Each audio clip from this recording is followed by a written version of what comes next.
आज संजीवनी में हम किसी बीमारी पर बात नहीं करने वाले बल्कि पंचकर्म चिकित्सा की ऐसी चिकित्सा पद्धति पर चर्चा करेंगे जो कमर के लिए किसी संजीवनी से कम नहीं। माना जाता है कि कमर से जुड़ी कई परेशानियों के साथ साथ सेहत से जुड़ी हुई कई परेशानियों को भी ये दूर करती है। ये चिकित्सा पद्धति बहुत ही फायदेमंद है। जी हाँ, मैं बात कर रही हूँ आयुर्वेद की मशहूर पंचकर्म चिकित्सा पद्धति कटी बस्ती चिकित्सा की।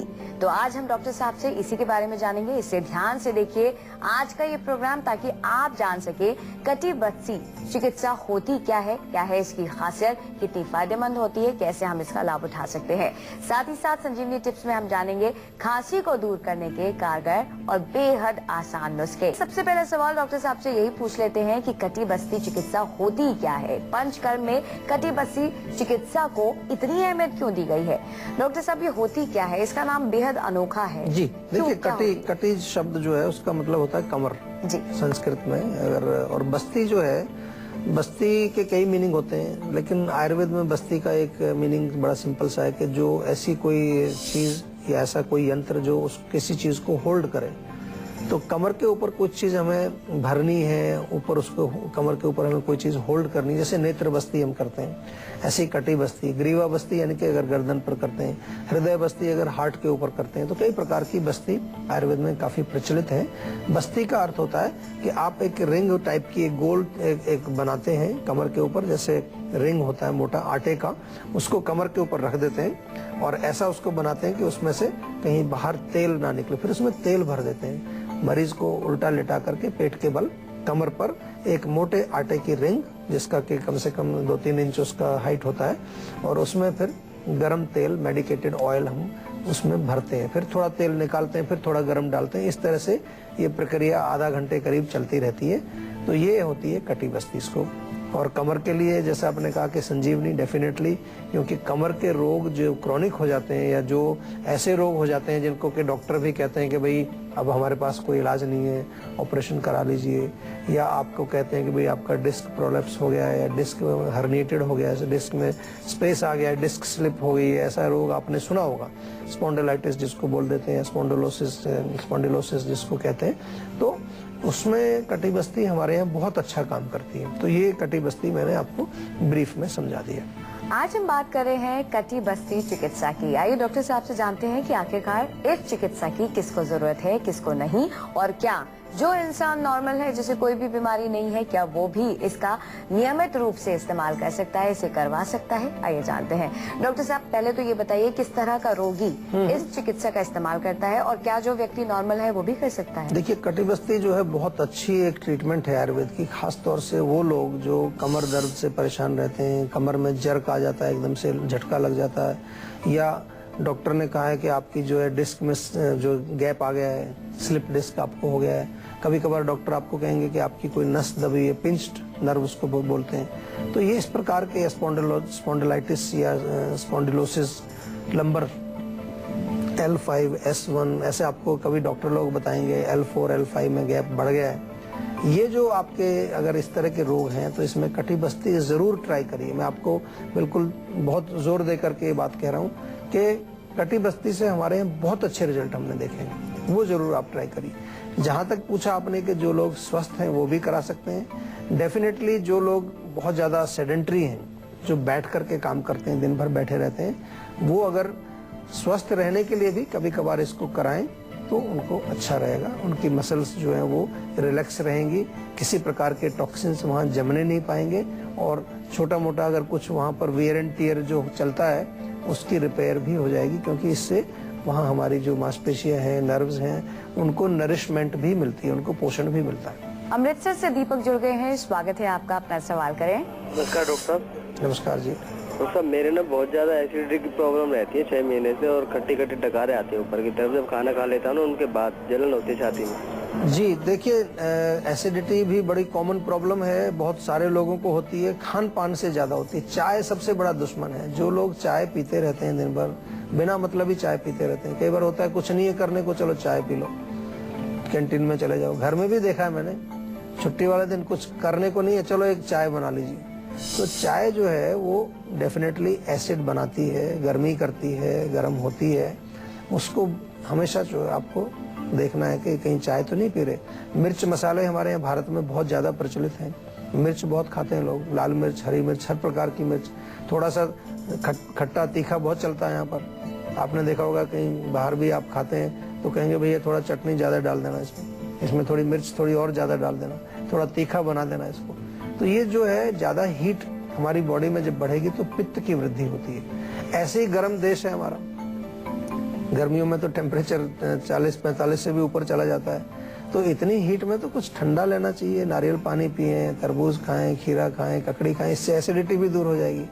मैं आपको इसलिए बता रहा हूँ कि अधिकतर लोगों की जो समस्या है वो केवल गलत खान पान, हम इसको आयुर्वेद में कहते हैं प्रज्ञापराध, बुद्धि का दुरुपयोग। बुद्धि तो है लेकिन उसका प्रयोग नहीं कर रहे हैं अपने लिए, और 50 जगह उसको लगाएंगे बुद्धि को, लेकिन जब अपने खाने की बात आएगी, अपने रोग की बात आएगी, अपने शरीर की बात आएगी, अपने माइंड की जब हम रक्षा करने की बात करेंगे तो वहां पर बुद्धि का प्रयोग नहीं करते। माइंड को तो बहुत दुखी करके रखते हैं। 24 घंटे आजकल वो चल रहा है, कभी व्हाट्सएप चल रहा है, कभी पता नहीं क्या क्या चीजें आ गई हैं।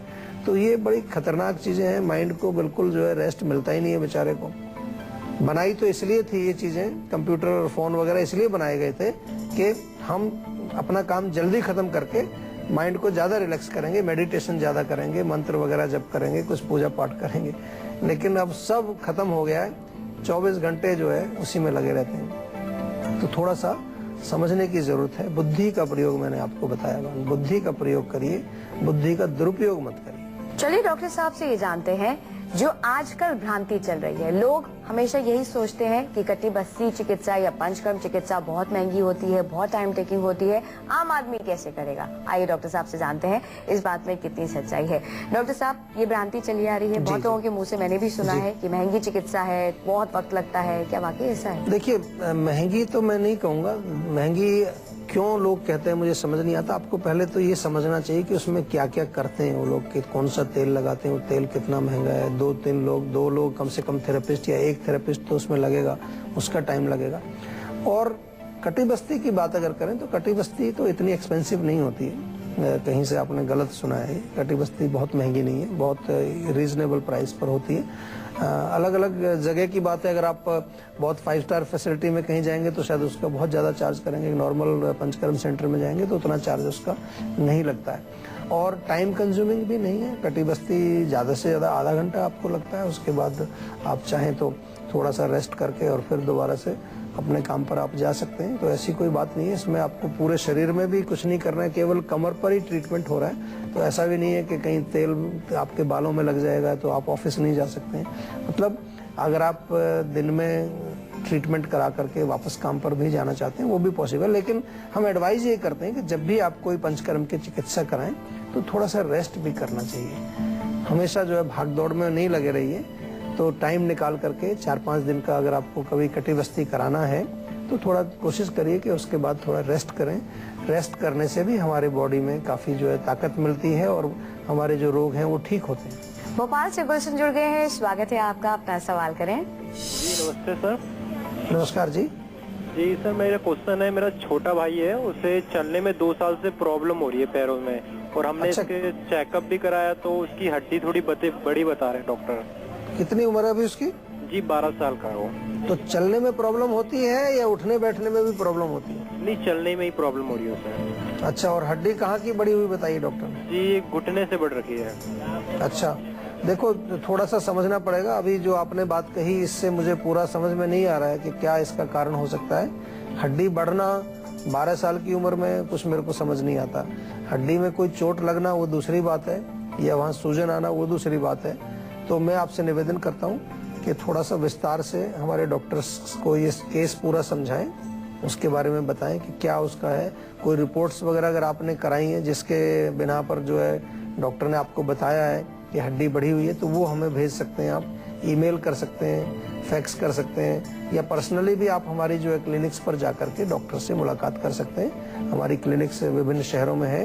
क्लिनिक्स की जानकारी प्राप्त करने के लिए आप जो हमारा नंबर आता है उस पर फोन करके पूछ सकते हैं। और जो हमारा मेन सेंटर है फरीदाबाद में, जिसका हम बार बार आपको जिक्र करते हैं, वहाँ पर भी आप डॉक्टर से बातचीत कर सकते हैं, सलाह ले सकते हैं। निःशुल्क आपको परामर्श दिया जाता है, कोई ऐसी इसमें आपको चिंता का विषय नहीं। लेकिन रोग को समझना, क्योंकि 12 साल का है, कई बार जो है मसल्स की प्रॉब्लम होती है। मैंने जहाँ तक देखा है कई बच्चों को मांसपेशियां नहीं बनती हैं ठीक से, या कभी हड्डियां कमजोर रह जाती हैं विटामिन डी की कमी से, या कोई और डेफिशिएंसी की वजह से हड्डियों में कमजोरी आ जाती है। तो वो हमें देखना है कि मूल कारण क्या है, मूल कारण को समझ करके फिर उसका उपचार करना वो ज्यादा बेहतर होता है, बजाय कि हम ऐसे ही आपको कुछ बोले। लेकिन फिर भी जैसा आपने अभी एक आपने बताया है, उसके सोच करके अगर मैं जवाब दूं तो मैं इतना कह सकता हूं कि थोड़ा सा मालिश करिए उनको, खास तौर से पूरी टांगों में मालिश करिए, और जहां पर भी हड्डी वो घुटने वाली बढ़ी हुई बता रहे हैं उसमें हल्दी और गुड़ का एक लेप लगाइए।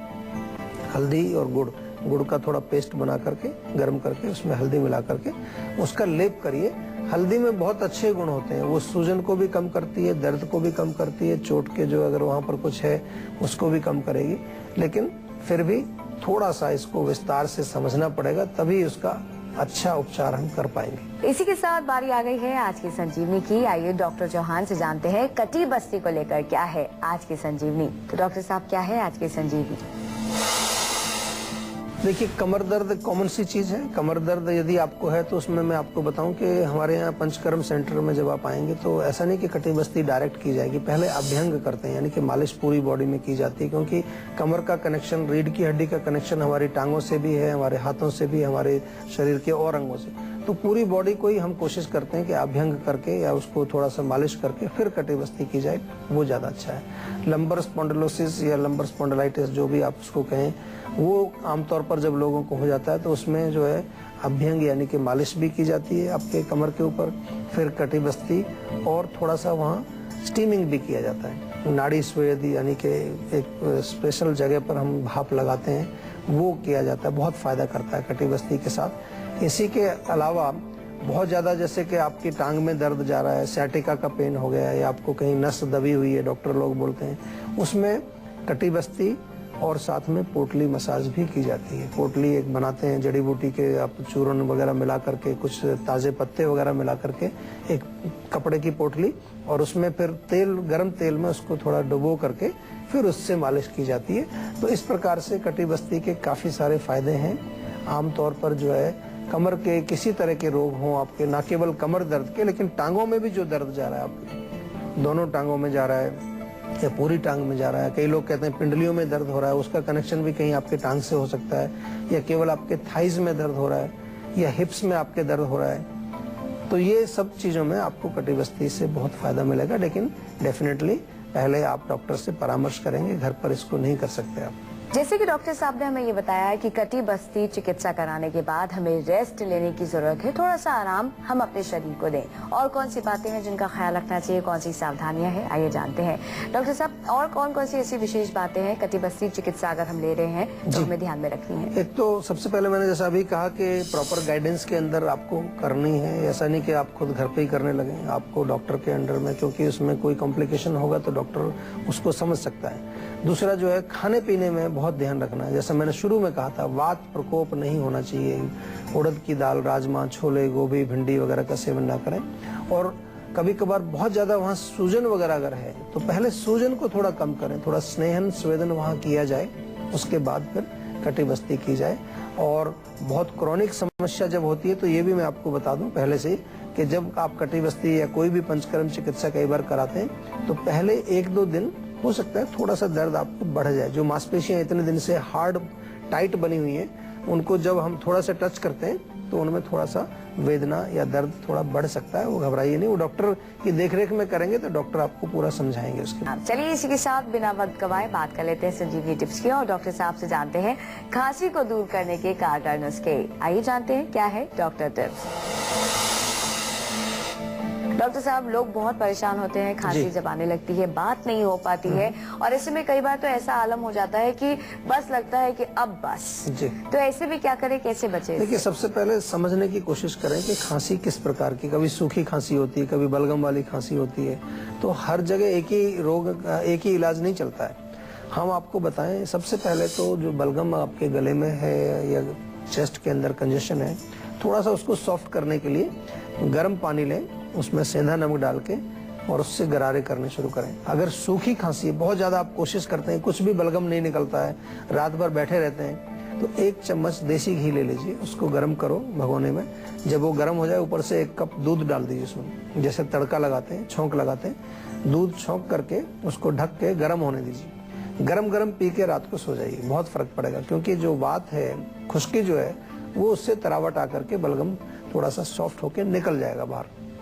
तुलसी के पत्ते आप ले लीजिए, तुलसी के पत्तों का पेस्ट बना करके शहद में मिला के आप चाटिए, 1/4 चम्मच, उससे फर्क पड़ेगा।